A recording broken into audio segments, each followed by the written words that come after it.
Los seres humanos interactuamos todo el tiempo con la luz. Esto lo hacemos mediante nuestro sentido de la vista. Así, podemos percibir las cosas que nos rodean. ¿Pero qué es la luz? La luz es una forma de energía conocida como energía radiante o radiación electromagnética, que se propaga mediante ondas. Para entender esto vamos a hablar un poco más sobre las ondas. Imagina que estás sobre un barco en el océano viendo un corcho flotar sobre el agua. Lo primero que notas es que el movimiento se repite, es decir, el corcho sube y baja una y otra vez. Este movimiento repetitivo o periódico es característico de las ondas. Entonces, podrás notar que, utilizando un cronómetro, se puede medir el tiempo en que tarda el trozo de corcho para ir de la posición más alta a la más baja y de vuelta. Supongamos que fueron 2 segundos. En ese caso, se ha medido el periodo de ondas que han pasado mientras el corcho flota. Esto significa cuánto tiempo ha pasado para que la onda complete su movimiento por completo. Esta información se interpreta como la frecuencia de ondas a través de un lapso de tiempo. Frecuencia, como el nombre lo sugiere, indica qué tan frecuente sucede dicho fenómeno en un lapso de tiempo.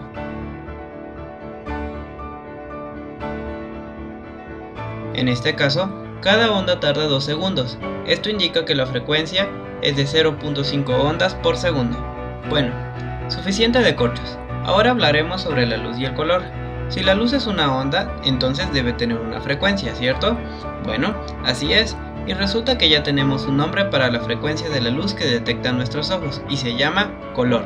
El color no es más que una medida de la rapidez con la que las ondas de luz se mueven. Si nuestros ojos fuesen lo suficientemente rápidos, podríamos ser capaces de ver este fenómeno directamente, como el movimiento del corcho en el océano. Pero la frecuencia de luz que vemos es tan rápida que sube y baja 400 millones de veces por segundo, lo cual resulta imposible verlo. Sin embargo, podemos saber mediante el color cuál es su frecuencia. La frecuencia de luz más baja que podemos ver es el rojo, y la más alta es el morado. En medio de estas dos existen muchas otras frecuencias que forman un conjunto de colores llamado espectro visible. Entonces, ¿qué sucede si tienes un lápiz amarillo sobre tu escritorio? Bueno, el sol emite toda clase de colores en su luz, y esta llega hasta tu lápiz. Este luce amarillo porque refleja más las frecuencias del color amarillo, y te preguntarás qué sucede con el resto de las otras frecuencias. Bueno, se absorben, y la energía de estas frecuencias se convierte en calor. Sucede lo mismo con los otros colores. Los objetos azules reflejan la luz azul, los rojos la luz roja. Los objetos blancos reflejan todos los colores, mientras los objetos negros absorben todas las frecuencias. Esto, por cierto, es porque es tan incómodo usar tu playera favorita de Metallica en días soleados. Comprendiendo qué es la luz, te preguntarás, ¿cómo es que los seres humanos podemos ver las cosas? Bueno, esto lo logramos gracias a un órgano muy indispensable llamado ojo. El ojo humano es un órgano fotorreceptor cuya función consiste en recibir los rayos luminosos procedentes de los objetos presentes en el mundo exterior y transformarlos en impulsos electroquímicos que son conducidos al centro del nervio de la visión en el cerebro. Para comprender aún más el funcionamiento del ojo humano, el doctor Sergio Bonafonte explicará la anatomía de este órgano. Vamos a comentar de forma muy breve las principales estructuras del globo ocular para en un futuro poder completar detalles que nos hagan comprender este maravilloso mundo de la visión. El ojo humano es un órgano esferoidal. Su diámetro es de 22 a 24 milímetros y su peso de unos 8 gramos. Está envuelto por 3 capas concéntricas muy bien diferenciadas. La capa externa o fibrosa formada por la córnea y la esclera. La capa media vascular o úvea formada por el iris, el cuerpo ciliar y la coroides. Y la capa interna delgada y transparente denominada retina. Capa externa, córnea y esclera. La córnea ocupa la parte anterior del ojo y es totalmente transparente. Al mirar un ojo vemos el iris de color y la esclera blanca.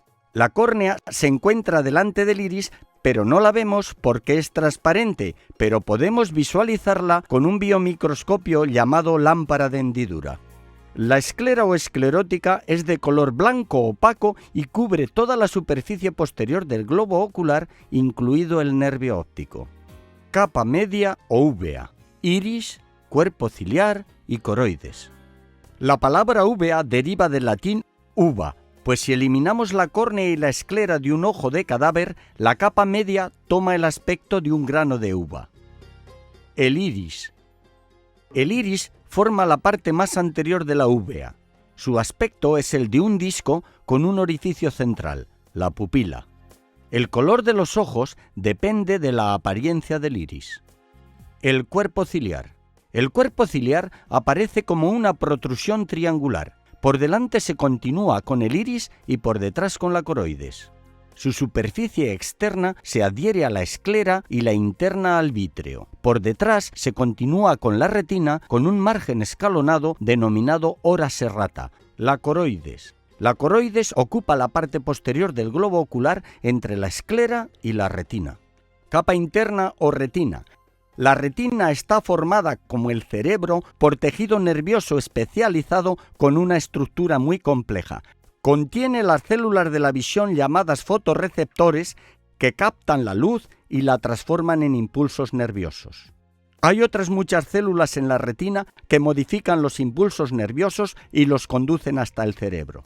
En la retina destacan los vasos sanguíneos y dos zonas de gran interés: la parte central denominada mácula, donde se consigue la mejor visión, y el disco óptico, papila o mancha ciega, donde no existen fotorreceptores. El cristalino. El cristalino es una lente transparente del tamaño de una lenteja que invierte las imágenes y las enfoca en la retina. Está detrás del iris y delante del vítreo, suspendido por un sistema de fibrillas denominado zónula que van desde el cristalino hasta el cuerpo ciliar. Cámaras del globo ocular. En el ojo se distinguen tres cámaras, la anterior y la posterior rellenas de humor acuoso y la vítrea rellena de un gel viscoso llamado humor vítreo. La cámara anterior se encuentra entre la córnea y el iris. La cámara posterior entre el iris, los procesos ciliares y el cristalino. Y la cámara vítrea detrás del cristalino y del cuerpo ciliar, rodeada por la retina y rellena de un gel viscoso y transparente llamado vítreo con un aspecto parecido al de la clara de huevo. Una vez comprendido esto, pasaremos a explicar de manera detallada el funcionamiento de la retina. En la retina existen 4 grupos celulares principales: el epitelio pigmentario de la retina, los fotorreceptores, las células bipolares y las células ganglionares. Hay también 3 tipos de células moduladoras: las células horizontales, las amacrinas y las interplexiformes. Existen además 3 tipos de células gliales de sostén: los astrocitos, los microcitos y las células de Müller. Vamos a identificar las 10 capas de la retina con base en la estructura celular descrita. La primera capa es el epitelio pigmentario de la retina, formado por células cúbicas con núcleo ovalado y gránulos de melanina en su citoplasma. Tiene múltiples vellosidades que albergan la posición externa de los conos y bastones. La capa nuclear externa, formada por núcleos de los fotorreceptores, conos y bastones. La capa nuclear interna, que contiene los núcleos de las células bipolares, horizontales, amacrinas, interplexiformes y de Müller. La capa de células ganglionares, donde se encuentran los núcleos de dichas células. Hay 2 capas plexiformes. Son zonas de sinapsis con múltiples terminaciones celulares en forma de redes o plexos, originando la capa plexiforme externa entre la nuclear externa, la interna y la plexiforme interna, entre la nuclear interna y las capas de células ganglionares. El conjunto de axones de células ganglionares en las proximidades del vítreo forman la capa de fibras nerviosas de la retina. Existen también 2 capas limitantes, la externa e interna, formadas por células de Müller. Una vez identificadas las 10 capas de la retina, vamos a identificarlas de forma ordenada desde la parte externa a la más interna. Epitelio pigmentario de la retina. Conos y bastones. Limitante externa. Nuclear externa. Plexiforme externa. Nuclear interna. Plexiforme interna. Células ganglionares. Fibras nerviosas. Limitante interna.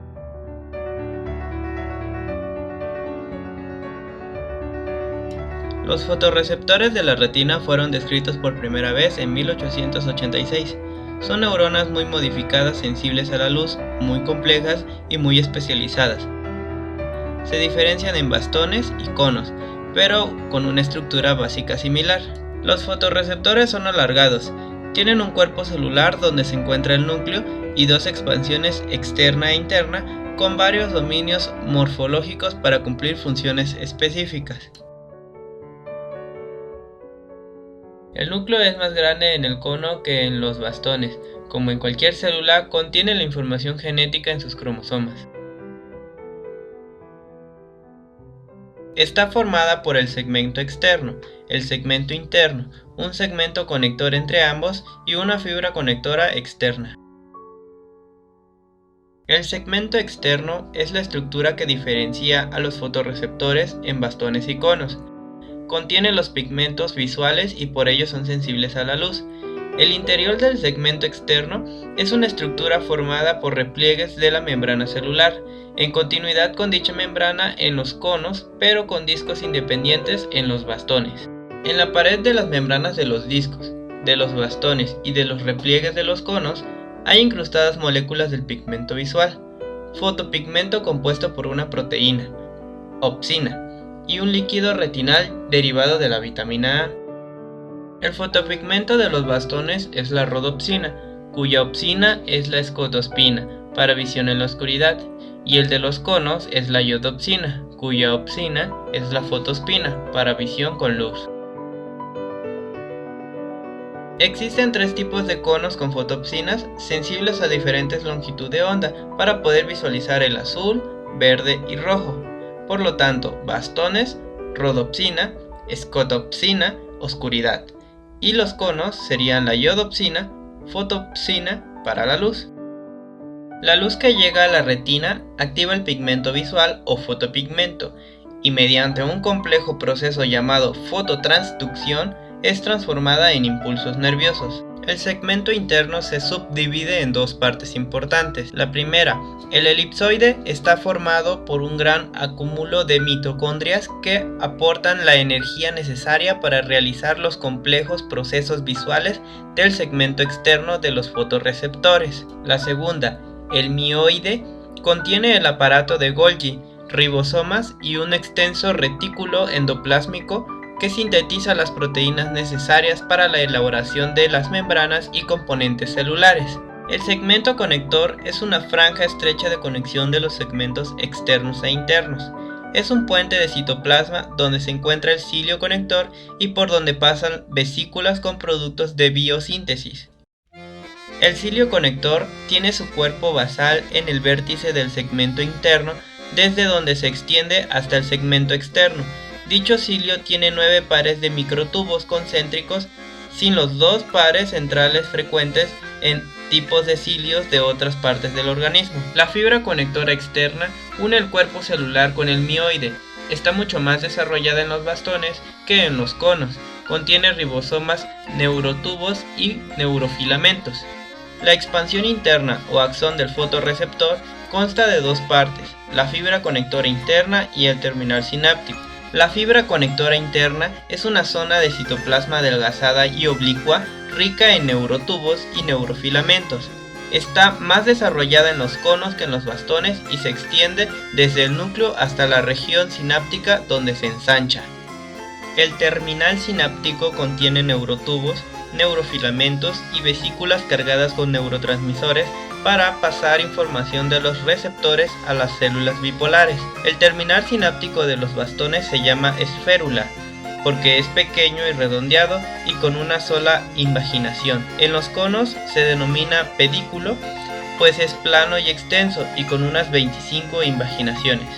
Comprendiendo todo esto, ahora podemos entender que cuando un rayo de luz incide sobre nuestro ojo y este llega a nuestra retina, es captado por nuestros receptores llamados conos y bastones, los cuales forman una primera imagen provocando la liberación de un transmisor sináptico que a su vez genera un potencial de acción que es transmitido a las células bipolares y se transforma en una segunda imagen. Después, esta señal es alterada por las células horizontales y a su vez se convierte en una tercera imagen por las células ganglionares, señal modificada por las células amacrinas. Esto resulta en un cambio en el patrón de los impulsos recibidos, de tal manera que la tercera imagen alcanza la corteza occipital relacionada con la visión creándose las imágenes que vemos como una amplia gama de colores y tonalidades.